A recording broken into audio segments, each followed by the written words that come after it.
माझी प्रोफाईल दाखवली, तिथे माझा फोटो पण नव्हता. म्हणजे माझ्या जागी दुसरा कोणी डमी उमेदवार तिथे बसवला असू शकतो.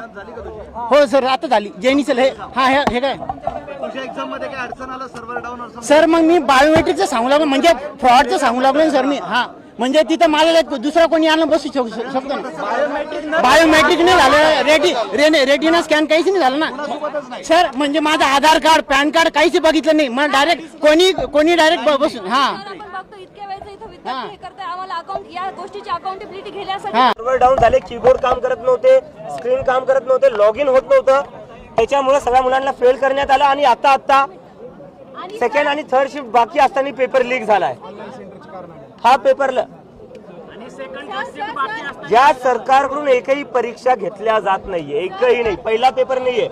जिथं जिथं परीक्षा होतीये तिथं पेपर लीक होत आहेत, सर्व्हर डाऊन होत आहेत, कीबोर्ड काम नाही करत आहे. करणार काय तुम्ही? करणार काय? सर देऊन आले सर. मी आता MGM ला पेपर देऊन आलो. तिकडे बघ, बोल. करणार काय तुम्ही? करणार काय? झाले मुलांना कीबोर्ड खराब आले. मी स्वतः ऍप्लिकेशन दिलं की मला प्रॉब्लेम आले. इवन माझा पॅसेज पूर्ण होऊन तेथे एरर दाखवला, पूर्ण रेड पॅसेज दाखवला. 28 चुका असताना माझा पूर्णपणे 0 मार्क्स दाखवले गेले. आणि अर्ध्या मुलांना मार्क दाखवले गेले, अर्ध्या मुलांची दिसलेच नाही.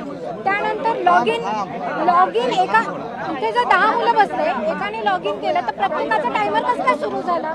जर मी लॉग इन केलंच नव्हतं तर माझं त्याच्यानंतर टायमिंग सुरू व्हायला पाहिजे. त्यांनी त्यांचं टायमिंग सगळ्यांच्या सोबत, एका मुलाने जरी लॉग इन केलं तर सगळ्यांचं सुरू होऊन गेला.